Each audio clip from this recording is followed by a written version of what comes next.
อันนี้ก็เป็นคลิปของวันศุกร์เนาะจ้ะจะเอามาจากมาโรงครัวมาโรงครัวบ่มีแนวเฮ็ดเนาะค่ะจะเอาก็มากวาดเสร็จแล้วก็ถูเนาะค่ะถูตามพื้นโต๊ะของ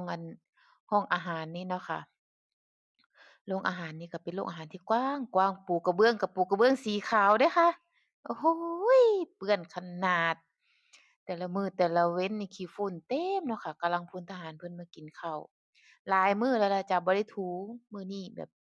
จักขยันจังใดเนาะค่ะว่างพร้อมแล้วทั้งกวาดทั้งถูโอ้ทั้งเต้นไปพร้อมค่ะมีความสุขนี่ผู้มุมนั้นแล้วก็มุมนี้เนาะค่ะมันกว้างหลายพื้นเป็นสีขาวเนี่ยค่ะทั้งขี้ดินขี้ฝุ่นเต็มอัน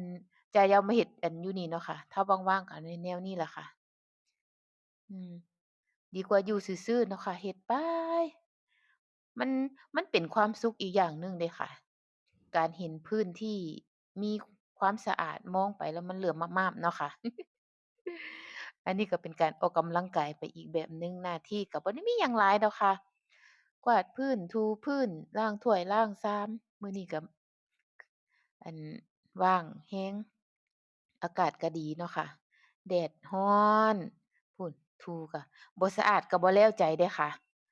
ต้องถูให้มันคักๆเลื่อมๆเนี่ย ถูมุมนั่นแล้วก็ถูมุมนี้นะคะถูข้างในห้องครัวบัดนี้เต้นไปพร้อม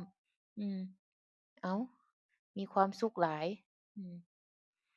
เบิ่งพู้นค่ะโอ๊ยหันตาดากมาหากล้องเนาะค่ะอ้าวใต้โต๊ะใต้หยังก็ต้องถูไปให้มันสะอาดเด้อค่ะมองดู